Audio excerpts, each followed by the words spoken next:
지난주 여러분 실천 사항들을 한번 실천해 보셨습니까? 굳이 여러분들의 답을 듣지는 않겠습니다. 내 자신이 제일 잘 알겠죠. 실천해 보셨으면 거기에 대해서 굉장히 좀 많은 이제 질문과 이야기가 있으실 것이고요. 또 실천할 수 있을 정도의 시간이 없었다면 사실 그게 나의 상태가 되는 겁니다.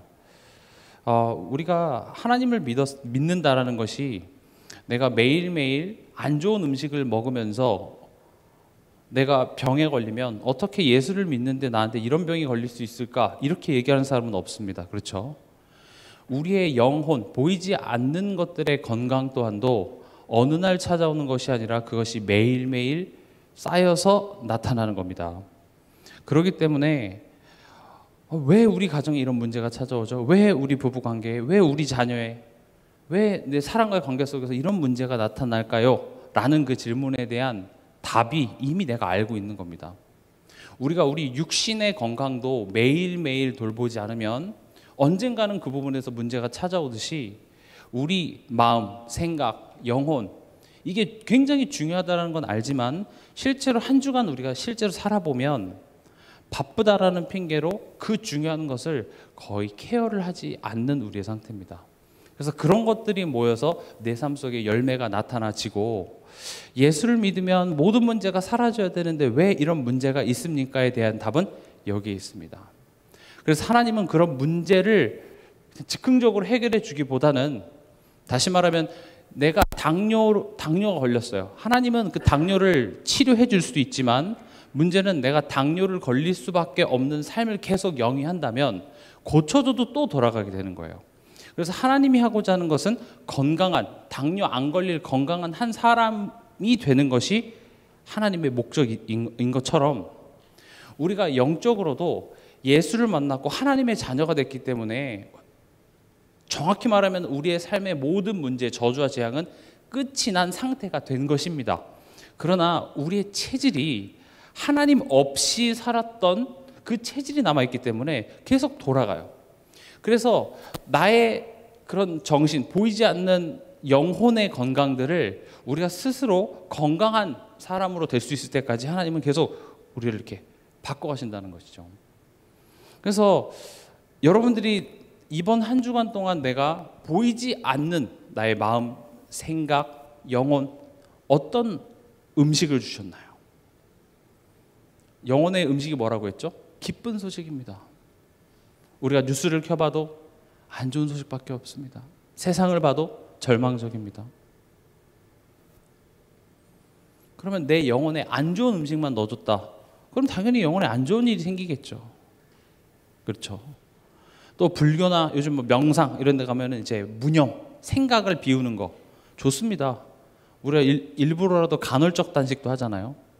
근데 계속 굶을 수만은 없습니다. 양질의 음식을 먹어줘야 됩니다. 여러분들 이런 부분들을 꼭 인지하시면서 교회를 축복으로 꼭 누리시기 바랍니다. 교회는 그런 곳입니다. 교회 아니면 어디서 세상을 승리하신 예수 그리스도의 기쁜 소식을 들을 수가 있겠어요. 그렇죠? 교회 아니면 언제 내가 잠깐이라도 내 두려움, 내 삶의 그 무거운 짐을 내려놓을 수 있는 시간이 어디 있겠어요. 근데 사단이 한 일이 뭡니까? 그 교회를 축복으로 누리지 못하게 합니다. 교회까지 와서도 분열하고 교회까지 와서도 복잡한 소리를 듣게 하고, 그래서 여러분들 교회 왔을 때는 내가 내 영혼에게 가장 좋은 것들을 준다고 생각하십시오. 좋은 음식을 먹여주고, 그리고 우리가 삶 자체가 그 무거운 중량 조끼를 입고 있는 거랑 똑같다니까요. 한 20kg, 30kg짜리 군장을 메고 사는 거랑 똑같아요. 그 군장이 뭡니까? 두려움이에요. 특히 뭐 가장들 같은 경우는 어깨에 짐이 무겁잖아요. 경제가 어렵다는 그런 소식 들리면 그게 나를 더 무겁게 하죠. 교회 잠깐 와서 말씀 들으면서 그래, 하나님이 나를 자녀 삼으시고 하나님이 내 인생을 책임지시지, 그 한마디에 잠깐 내려놓는 거예요. 인생이 그런 쉼이 없으면요, 그냥 어찌어찌 살아갔지만 어느 날 몸과 마음에 문제가 찾아옵니다. 그리고 교회 안에서 운동하는 거예요. 내 영혼의 운동들을. 그게 교회입니다. 그래서 여러분들 꼭 교회를 축복으로 누리시기 바라고, 2025년 이제 우리가 교회에 대한 개념을 싹 바꿔야 돼요. 교회는 일하러 오는 곳이 아닙니다. 교회 와서 뭔가 힘든 것들을 하는 게 아니라 교회는 내게 축복입니다. 우리가 1분기 때는 주제를 가지고 지금 하고 있는데, 내 삶의 악순환을 깨는 개인 예배 도전하자.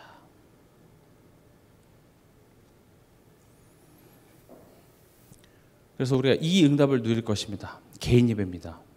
지금 당장 모여서 구역 예배 드리고 뭐 하는 것도 좋습니다만은, 일단 개인이 내 삶에 지금 안 될 수밖에 없는 악순환의 속에서 살아가고 있는데 그걸 깨는 그런 시점이 필요한데, 그게 바로 개인 예배입니다.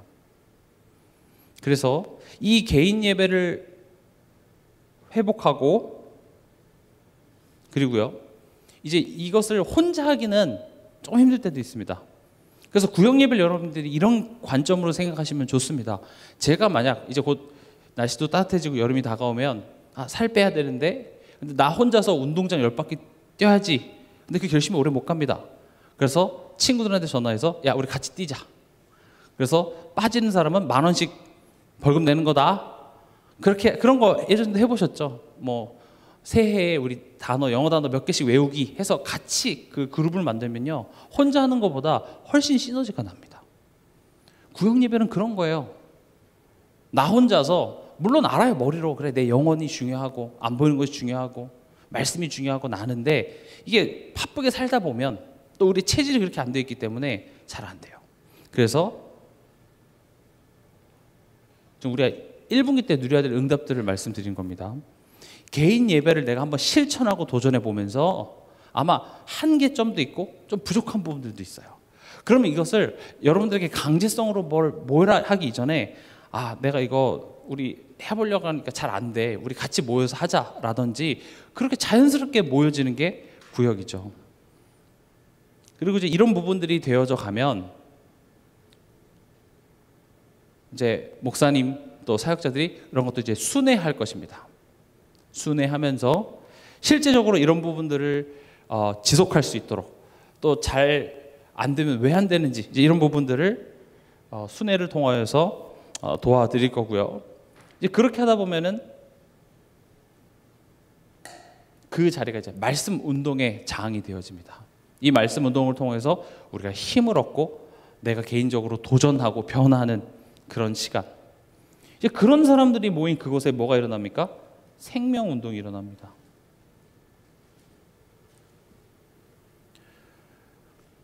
이게 이제 전도겠죠.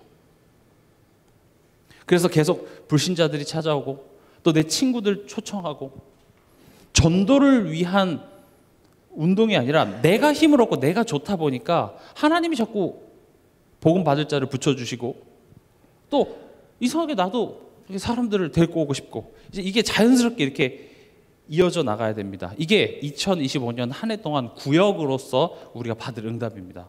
그러기 위해서 그 첫 시작이 개인 예배부터 회복하자.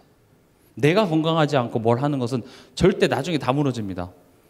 그래서 2025년에는 내 삶에 뭐가 악순환인지 빨리 점검하고 그것을 깨는 개인 예배를, 이거는 절대 뭐 말로 해서 되는 것이 아니라 실천입니다. 그래서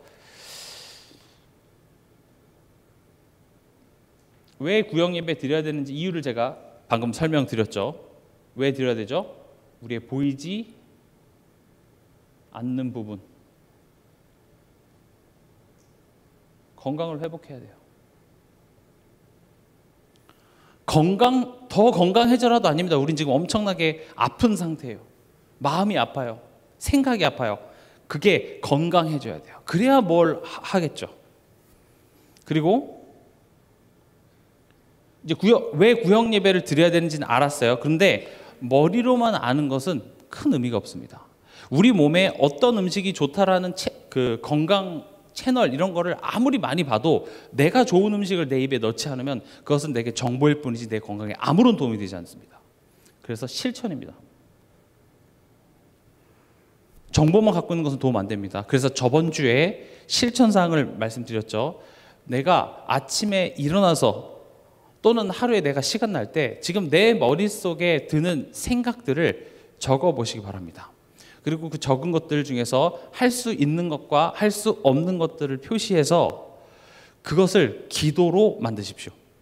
생각을 기도로 바꾸라라는 요구는 많이 들었지만 막상 그걸 하진 않습니다. 그래서 실제적으로 여러분들이 적어보면 장점이 뭐냐? 구체적인 기도 제목들이 나옵니다. 내가 할 수 없는 것들에 대해서는 하나님께 맡기는 기도를 하십시오. 오늘 아침에 예를 들어서 내 자녀가 어떤 행동이 나를 되게 속상하게 만들었어요. 그럼 지금 당장 내가 가서 자녀의 머리를 열어서 뚜껑을 열어서 이렇게 나사를 조일 수는 없잖아요. 바꿀 수는 없어요. 그럼 그 부분에 대하여서 하나님께 맡기는 겁니다. 맡긴다고 해서 내 마음이 갑자기 편안해질까요? 그러지 않을 수도 있습니다. 여전히 화가 나고 여전히 막 속상하기도 하죠. 그래서 내게 믿음을 달라고 기도하는 겁니다. 구체적인 그런 기도의 제목이 있는 것과 그냥 하나님 기도합니다 이런 거는 차원이 되게 다릅니다. 그리고 내가 할 수 있는 것들에 대해서는 할 수 있도록 힘을 달라고 기도하시기 바랍니다. 성경이 요구하는 내용들 중에서 내가 기도하면 바로 응답되어지는 것들도 있지만 때로는 그 하나님의 응답의 시간을 견디고 기다리라고 요구하는 때가 더 많습니다. 그래서 하나님 힘 주세요. 해야 되는 건 알겠으나 하기 싫어요. 해야 되는 건 알겠으나 힘이 없습니다. 힘을 주시옵소서. 그렇게 여러분들 해보시기 바랍니다. 그런 실천들 여러분들이 꼭 하시고 그런 것들을 할 수 있도록 돕는 것이 바로 교회입니다. 그래서 교회는 축복입니다. 우리의 영적 성장을 돕고 우리의 영혼에 잘 되는 것이 삶의 열매로 맺을 수 있도록 돕는 것이 교회다. 이게 우리가 지난 시간에 나눴던 말씀입니다. 그럼 오늘은요, 요한복음 20장 24절에서 28절 읽었죠. 도마가 나옵니다. 도마 예수님의 제자 중에 한 사람이었습니다. 다른 제자들이 예수님이 이제 부활하시고 다른 제자들은 예수님을 만났습니다. 근데 도마는 그 자리에 없었습니다. 그러니까 이제 제자들이 야, 예수님 부활하셨어. 우린 그 예수님을 만났다. 하니까 이제 도마가 뭐라고 나옵니까? 못 믿겠다 이렇게 나오죠. 나 못 믿겠어. 예수님의 부활을 믿지 못했습니다. 내가 봤는데 예수님이 그렇게 로마 병사들에 의해서 끌려가서 그렇게 잔인하게 고문당하시고 내가 십자가에 못 박아서 죽으시는 거 봤는데 나는 못 믿겠다. 이게 나의 모습입니다. 사실 이렇게 깨달아지는 게 은혜입니다. 아, 내가 못 믿고 있구나. 여러분들에게 이 은혜가 임하기 바랍니다. 못 믿는 은혜 말고 내가 못 믿고 있구나. 내가 못 믿고 있는 것이 문제구나 라고 인정되는 것이 은혜입니다. 우리가 어디 위치를 갈 때 요즘엔 이제 다 차나 또 핸드폰에 내비게이션이 다 있죠. 그럼 내비게이션의 원리 자체가 끊임없이 지금 나의 위치를 확인하는 겁니다.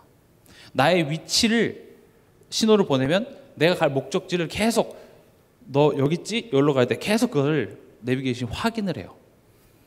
우리의 영적 성장의 시작은요, 내 위치가 어디 있는지를 올바로 인지하는 것부터 시작됩니다. 우리 가정의 변화는요, 내가 지금 어디에 있는지를 확인하는 게 중요합니다. 근데 우리는 그게 잘 안 돼요. 상대방의 문제고 상황에 또 어떤 시스템적인 문제는 잘 인지할 수 있으나 지금 내 위치가 어딘지를 모르기 때문에 옳은 말은 할 수 있죠. 그러나 나의 변화는 없습니다. 우리가 특히 사람과의 관계 속에서 3자 입장에서 훈수 두는 거는 되게 쉬워요. 우리가 어디 뭐 식당이나 이런 데 가도 야, 이렇게 하면 장사 되겠나? 말은 할 수 있죠. 근데 막상 우리가 장사를 하잖아요. 쉽지 않아요. 남 이야기하는 건 쉽죠. 근데 내가 하면 잘 안 보여요. 내 위치는 잘 보이지가 않습니다. 오늘 도마가 난 못 믿겠다. 이게 나의 모습으로 여러분들이 깨달아줘야 됩니다. 하나님 못 믿고 있는 내가 문제구나. 그럼 내가 하나님 못 믿는지 어떻게 알 수 있습니까? 내 삶 속에 염려, 원망, 이게 결국은 하나님 못 믿는 그 나의 모습에 대한 열매로 나타나는 겁니다. 물론 우리가 이제 억울할 수 있죠. 저 사람 때문에, 이 상황 때문에 내가 지금 이렇게 힘들다. 라고 얘기할 수 있으나 결국 내 안에 있는 것이 나오는 겁니다. 다른 사람이 오렌지 주스를 짜면 거기 안에서는 오렌지 주스가 나옵니다. 안에 있는 것이 나오는 거예요. 물론 그 사람이 건드린 것도 원인이 될 수 있으나 내 안에 있는 게 나온다라는 것이죠. 그래서 여러분들이 한 주간 이런 실천들에 대해서 부담을 느끼시지 마시고요. 해보고 내가 한 주간 동안 이거 한 번 할 시간도 없었구나. 이게 나의 상태구나. 기도하면 된다라는 정보는 있으나 실제로 기도하지 않고 염려하고 누군가를 원망하는 것밖에 하지 못하는 나의 상태구나. 그래서 나는 은혜가 필요한 사람이구나. 그걸 알게 되면 어떻게 하게 됩니까? 예배 자리에 나오겠죠. 은혜를 사모하게 되겠죠. 그런 식으로 내 영혼이 자꾸 앞으로 나아갈 수 있도록 우리가 실천하고 도전하는 것이 돼야지, 그렇지 않으면요 우리 영혼이 계속 정체가 돼서 어느 날 문제가 딱 터졌을 때 아픈 내 영혼이 더 크게 이제 다치게 되는 것입니다. 우린 그래서 때론 그걸 이제 시험 들었다 이렇게 이야기하기도 하죠. 그 도마에게 누가 찾아오십니까? 예수님께서 찾아오십니다. 분명히 문이 닫혀 있는데 예수님이 당연히 하나님이시기 때문에 벽을 뚫고 하셨는지 어쨌든 문이 닫혀 있었는데 예수님이 딱 들어오십니다. 그럼 우리에게 있어서 뭡니까? 성령 하나님께서 내 마음에 찾아오셔서 말씀하시는 겁니다. 26절에 여드레를 지나서 제자들이 다시 집 안에 있을 때에 도마도 함께 있고 문들이 닫혔는데 예수께서 오사 가운데서 이르시되 너희에게 평강이 있을지어다 하시고.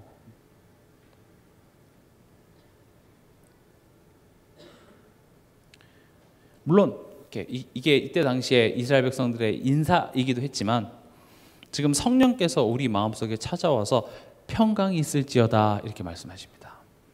이 말은 이거랑 똑같습니다. 염려하지 마.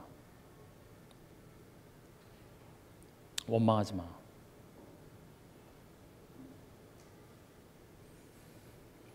우리는 24시간 365일 일주일 동안 계속 내 영혼에 뭘 들려줍니까? 염려하는 소리를 계속 들려줍니다. 안 좋은 음식을 계속 먹여줍니다. 그래서 성령께서 지금 내 마음속에 함께 하시면서 얘기하는 겁니다. 염려하지 마. 이번 한 주간도 그 성령의 목소리에 여러분들이 꼭 귀 기울이시기 바랍니다. 이 성령께서 로마서 8장 16절에서 18절에 오셔서 뭐라고 얘기하시냐? 성령이 친히 우리의 영과 더불어 우리가 하나님의 자녀인 것을 증언하시니. 넌 하나님의 자녀야. 여러분들이 맞아, 내가 하나님의 자녀지, 이게 식상하게 들리지 않길 바랍니다. 누군가를 원망하는 이 안타까운 상황 속에서 그래, 나는 하나님의 자녀지, 같은 말로 하면 하나님이 나의 아버지시지. 누군가의 아버지가 된다는 것은 내 자녀의 인생을 끝까지 책임지겠다는 그 의미도 포함되는 것이죠. 하나님이 책임. 어떤 하나님이십니까? 능력의 하나님이고 못하시는 것이 없는, 또 그 하나님이 나를 사랑하신다는 그 하나님께서 지금 나와 함께, 또 나를 자녀로서 지금 함께 하시는데 지금 내 앞에 있는 그런 문제는 어떤 것입니까? 하나님의 실수이겠습니까? 아닙니다. 그래서 성령이 이렇게 얘기합니다. 자녀이면 또한 상속자, 곧 하나님의 상속자요 그리스도와 함께한 상속자니 우리가 그와 함께 영광을 받기 위하여 고난도 함께 받아야 할 것이니라.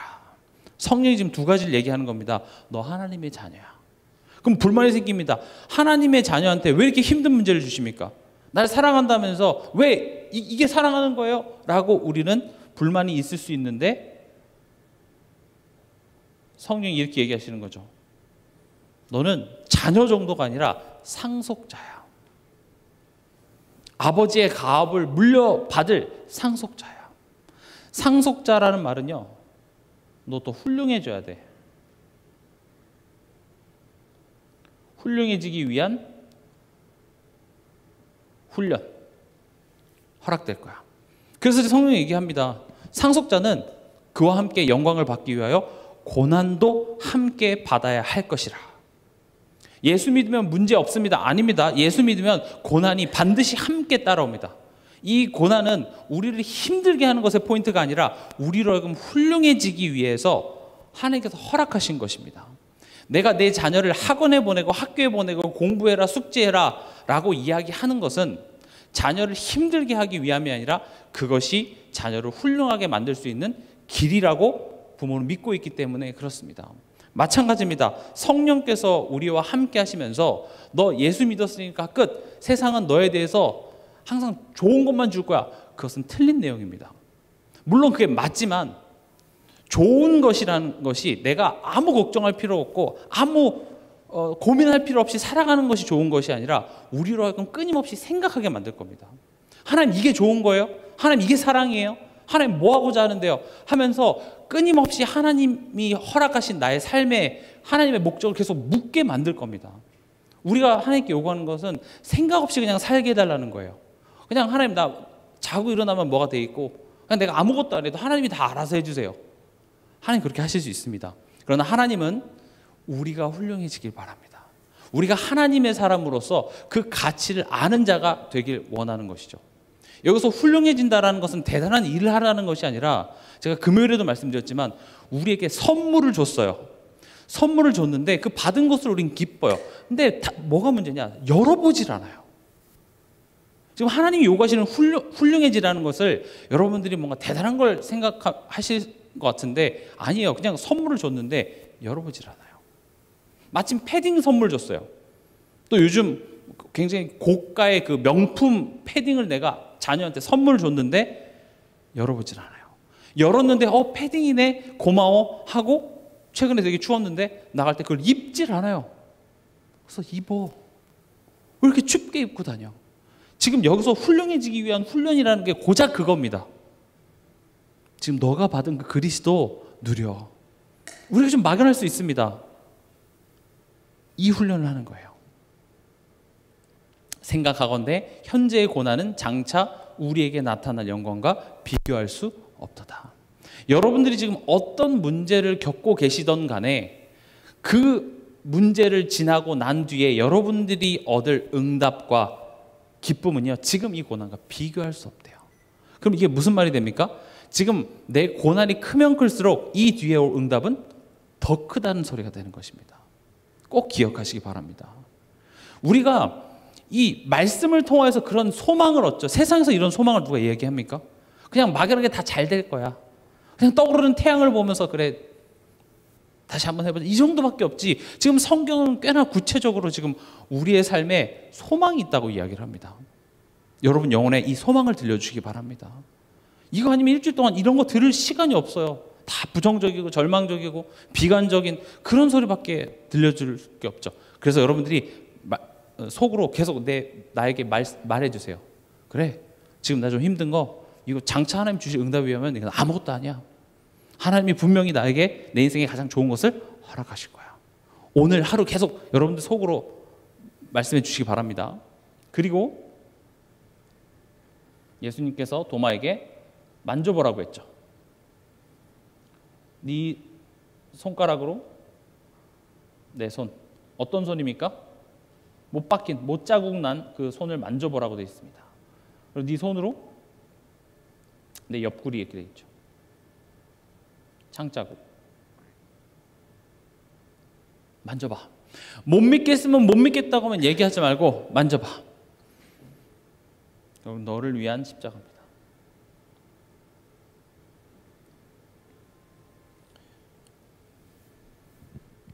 우리가 십자가, 사랑, 그게 추상적인 개념으로만 아는 것이 아니라 십자가를 실제로 내 삶 속에서 붙잡고 의지하라는 것이죠. 십자가에서 하신 일이 뭡니까?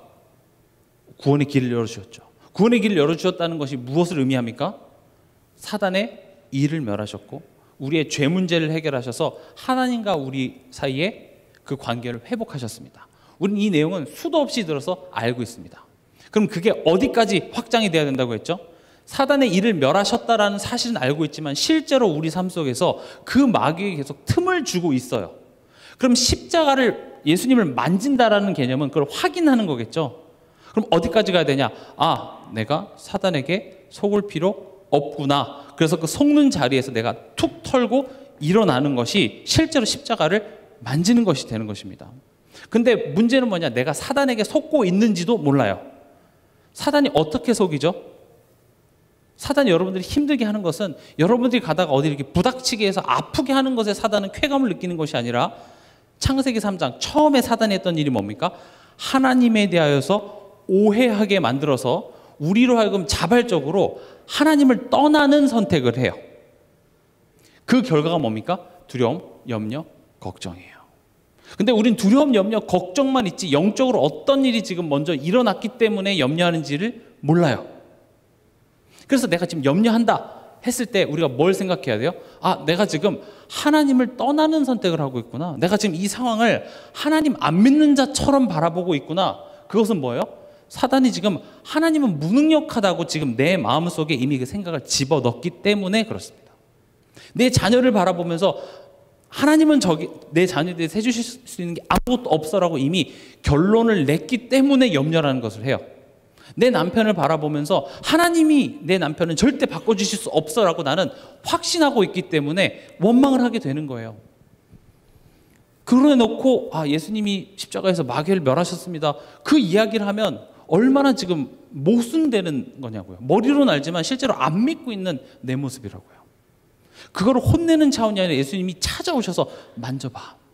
지금 너의 못 믿는 그 부분 그 십자가에 갖다 대. 그래서 찬송가에도 나오죠. 두 손, 그 손 못자국 만져라. 만지시기 바랍니다. 죄 문제를 해결했기 때문에 난 마음껏 죄를 져도 돼. 그럼 굉장히 바보 같은 이야기입니다. 죄가 뭐라 그랬죠? 하나님 떠난 상태입니다.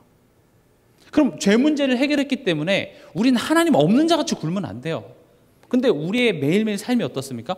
하나님 모르는 자같이 우리는 바라보고 선택하고 결정 내리는 순간들이 많습니다. 그럼 십자가를 만진다라는 것은 내가 혹 하나님 없는 자같이 생각했다가도 그치 지금 하나님 나와 함께 계시지. 이렇게 하는 것이 구체적으로 십자가를 만지는 게 이렇게 됩니다. 그렇게 내가 예수를 구체적으로 누리다 보면 그것이 내 삶을 바꿔냅니다. 그래서 예수가 그리스도입니다 라는 문장은 주문이 아닙니다. 여러분들이 된장찌개를 끓인 다음에 예수는 그리스도 하면 된장찌개가 맛있어지지가 않습니다.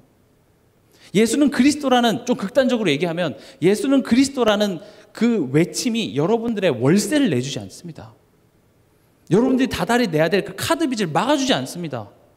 그럼 그걸 왜 계속 이야기하냐라는 것이죠. 분명히 알아야 됩니다. 예수가 그리스도라는 내용은 굉장히 깊은 내용이고 우리 평생을 통하여서 예수가 그리스도라는 것이 어떤 의미인지를 우리는 성경을 통해서 배우고 있습니다. 그래서 결국 우리 보고 뭐라고 합니까? 믿는 자가 되라. 이게 목적입니다. 믿음 없는 자가 되지 말고 믿는 자가 돼. 우리에게 삶을 허락하신 이유가 이겁니다. 믿는 자가 되라고요. 환난과 어려움의 목적이 뭡니까? 믿는 자가 되라고요.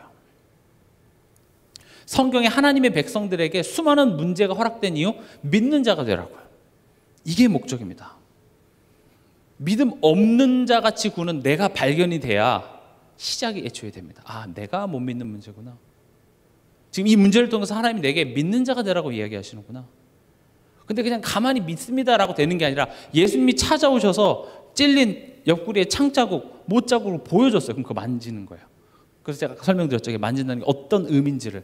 그래서 그것을 만지고 어떻게 하라고요? 믿는 자가 되라. 이게 우리의 신앙생활입니다. 그렇게 하는 과정 속에서 우리의 믿음이 자라나는 것입니다. 오늘 구역 공과입니다. 다 받으셨나요? 없으신 분들은 그 단체 카톡방에 올려드렸습니다. 이번 주는요, 요한복음 1장 4절에서 8절입니다. 옆에 개역개정이 있고 오른쪽에는 쉬운 성경 버전이 있습니다. 한번 개역개정을 읽어보시고 이해가 안 되는 부분들은 쉬운 성경 이렇게 번갈아 가면서 읽어보시면서 무슨 내용인지 여러분들이 파악하시면 좋을 것 같습니다. 우리가 쉬운 성경 한번 같이 읽어보겠습니다. 4절부터 8절 같이 읽겠습니다. 그분 안에는 생명이 있습니다. 그 생명은 세상 사람들을 비추는 빛이었습니다.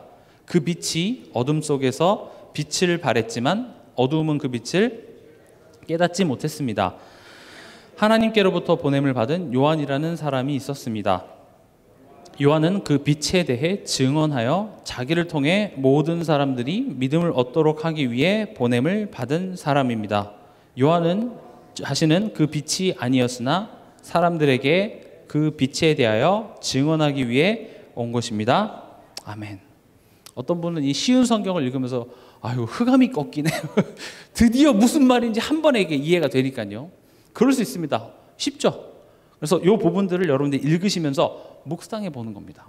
그래서 그 묵상을 돕기 위해서 제가 몇 가지 포인트를 잡아봤는데, 첫 번째는 생명입니다. 우리 한번 같이 읽어볼까요? 생명은 무엇을 의미할까요? 의학적으로 뇌가 살아있고 심장이 뛰어 호흡하고 있다면 살아있다고 할 수 있습니다. 그러나 성경이 말하는 생명의 의미는 하나님과 인간의 관계를 의미합니다. 하나님과 어떤 관계를 맺고 있는 것이 살아있는 것일까요? 항상 우리에게 좋은 것을 주시는 하나님이심을 신뢰하며 하나님의 말씀을 자발적으로 기쁘게 순종하는 인간을 살아있다고 성경은 말하고 있습니다. 그렇다면 나는 살아있다고 말할 수 있나요? 여러분 살아계십니까? 지금 살아있다는 게 뭐라 그랬습니까? 지금 성경에 생명에 대한 내용들이 많은데, 생명은 그냥 의학적으로 이렇게 살아있는 그런 것을 이야기하겠지만, 성경이 말하는 생명은 뭡니까? 하나님과 인간과의 관계입니다. 그럼 여러분이 하나님과의 관계가 어떻게 해야 살아있다고 얘기할 수 있냐? 우리가 항상 하나님은 내게 좋은 것을 주시는 하나님이라고 신뢰하고, 그래서 하나님이 주시는 말씀을 내가 기쁘게 받으며 그것을 누가 시켜서가 아니라 자발적으로 내가 그걸 순종하는 그 관계가 살아있는 겁니다. 다시 묻겠습니다. 여러분 살아계십니까? 한 주 동안 이런 삶을 사셨어요? 질문해 보시기 바랍니다. 살아있지만 사실 우리는 거의 죽음에 속한 자 같이 살아갑니다. 하나님 못 믿고 살아가요. 근데 왜 우린 죽었다고 얘기하지 않습니까? 예수님께서 사망에서 생명으로 옮기셨기 때문에 그렇습니다. 그리고 이제 우리한테 얘기하는 거죠. 야, 죽음에 속한 자 같이 굴지 마. 그 얘기하는 거예요. 그래서 우리가 하나님을 잘 못 믿는 것은 지옥 갈 문제가 아니라 무슨 문제라고요? 부끄러운 문제입니다. 부끄러워. 안타까운 문제가 되는 것이죠. 그래서 점검해 보시기 바랍니다. 나는 살아있는가? 맨날 쟤 불신자는 예수 못 믿어서 죽어있고 나는 예수 믿어서 생명이 있다. 그런 상대적인 우월감에 도취하라고 성경이 있는 것이 아니라 나는 과연 살아있는 자처럼 살아가고 있는지, 이걸 점검하는 게 중요합니다. 두 번째로요, 같이 읽겠습니다. 여기서 그 안에 생명이 있으며 그 부분을 얘기하는 겁니다. 여기서 그는 성자 하나님이신 예수님을 의미합니다. 예수 안에 생명이 있다는 것은 예수님만이 하나님과의 관계를 회복하실 수 있다는 것입니다. 요한복음 14장 6절을 보면 예수 안에 생명이 있지만 또 예수님이 길이고 예수님이 진리고 예수님이 생명이시죠. 왜 예수가 생명이죠? 지금 생명이 뭔지에 대해서 분명히 이해를 해야 예수 안에 생명이 있다는 말이 무슨 말인지 이해가 됩니다. 생명이 뭐라고요? 하나님과의 관계가 지금 여기 말했던 것처럼 회복이 되는 것이 생명이고, 그래서 예수 안에 생명이 있다는 말은 무엇입니까? 예수님만이 하나님과의 관계를 회복할 수 있다는 것입니다. 하나님 자녀가 됐지만 여전히 우리는 예수를 의지해야 하나님과의 관계를 누릴 수 있기 때문에 바로 예수 안에 생명이 있다고 이야기하는 것이죠. 세 번째, 어둠입니다. 같이 한번 읽어보겠습니다. 어둠은 빛의 부재입니다. 마치 방에 전등을 끄는 순간 어둠이 그 방을 채우게 되는 것처럼 하나님과의 관계가 단절된 모든 인간은 어둠에 속했다고 성경은 묘사합니다. 또 빛이 없으면 앞을 보지 못하고 사물을 구분할 수 없듯이 어둠에 속한 인간은 하나님과의 관계가 단절된 것을 알지도 못하고 그것이 인생의 근본 문제라고 스스로 깨달을 수도 믿을 수도 없습니다. 혹 깨닫는다 하여도 인간의 능력으로 그것을 회복할 수 없습니다. 어둠입니다. 지금 빛이 어둠에 비치되 어둠이 깨닫지 못하더라 라고 하는 그 성경 구절에 대하여서 지금 여러분들이 묵상할 수 있도록 도움 글인데, 어둠은 빛이 떠나갈 때 빛이 없는 것을 보고 어둠이라고 이야기를 하고 있고, 하나님을 떠나는 순간 우리는 어둠에 속한 자가 된 것입니다. 어둠은 다시 말하면 하나님 없음의 상태입니다. 심지어 없음의 상태가 있는 것이 아니라 사단이 그 공중 권세를 잡았기 때문에 우리는 사단에게 속한 자가 되는 것이고, 마치 빛이 없으면 앞에 사물을 보지 못하듯이 우리 스스로 내가 하나님과의 관계가 단절됐구나 인지하지 못합니다. 구원 받았어도 우리 삶 속에 그걸 까먹고 살 때가 많은데, 구원받지 못한 사람들은 오죽할까요?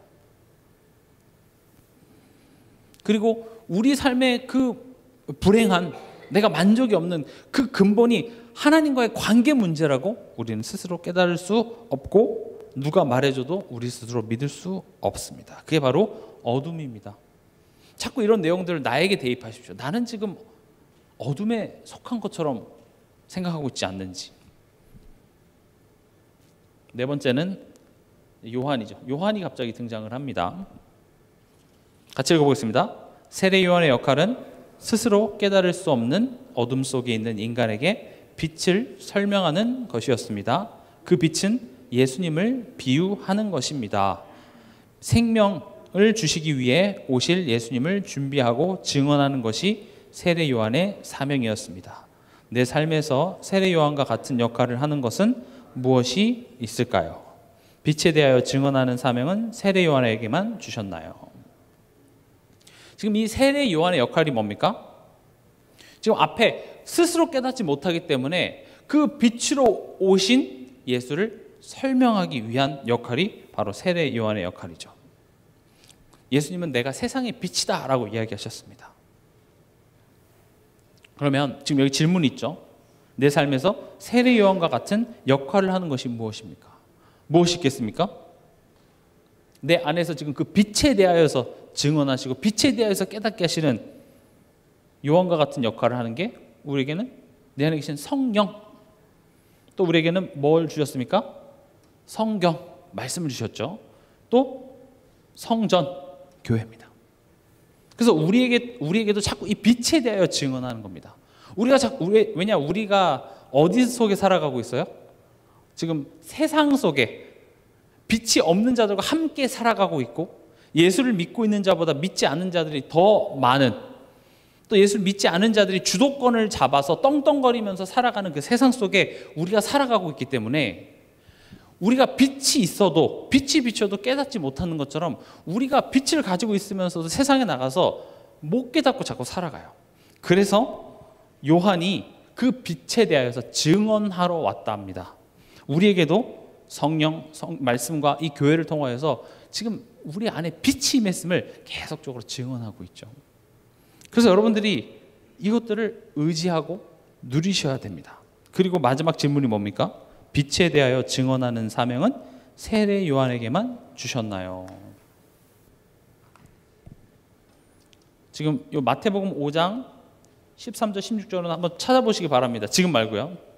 여러분 혼자 묵상하실 때 한번 찾아보시기 바랍니다. 뭐라고 되어 있습니까? 너희는 세상의 소금이다. 너희는 세상의 빛이라. 요한이 빛에 대하여서 세상에 대하여 증언한 것처럼 우리 또한도 세상의 빛으로서 또 다른 사람들에게 이 빛에 대하여 증언할 전도자로 우리를 부르셨습니다.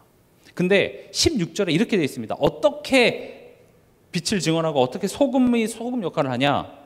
이같이 너희 빛이 사람 앞에 비치게 하여 그들로 너희 착한 행실을 보고 하늘에 계신 너희 아버지께 영광을 돌리게 하라. 너희 행실을 보랍니다. 전도하기 위해서 도덕적으로 이렇게 흠없이 살라 이런 차원이 아니라 이 말과 같습니다. 소금이 소금다워지면 됩니다. 빛이 빛다워지면 됩니다. 어떻게 하나님 자녀가 하나님 자녀다워질 수 있을까요? 하나님과 마음이 통하면 됩니다. 하나님의 마음을 품으면 됩니다. 그래서 제가 항상 강조드리는 것이, 우리는 말로 하는 전도도 중요하지만 삶으로 하는 전도가 더 중요하다. 완벽할 수 없습니다. 우린 때론 실수도 하기도 하고 잘하는 것보다 못하는 것이 더 많지만, 그러기 때문에 더욱더 우리가 그리스도를 의지하고 성령, 성경, 성전, 하나님이 우리에게 주신 빛에 대하여 증언하게 하신 이 시스템들을 우리가 계속 의지하고 누릴 때 우리 안에 이 빛이 더욱더 빛답게 소금이 소금 맛을 내는 한 사람으로 우리의 삶이 변화될 줄 믿습니다. 말씀 맺겠습니다. 믿음 없는 자가 되지 말고 믿는 자가 되라. 이번 한 주간도 꼭 실천해 보시기 바랍니다. 그리고 저번 주 구역공과는 주보에 올라가 있으니 저건 저번 주 거라고 할 필요가 없다는 게 아니라 혹시 저번 주에 못 하셨으면 이번 주에 하시고 또 이것도 이번 주에 하셔도 됩니다. 아니 뭐 연말에 몰아서 하루에 다 하셔도 상관없긴 한데 하는 게 중요합니다. 이번 한 주간도 이 비밀 누리면서 승리하는 한 주간 되시길 주님의 이름으로 축원합니다.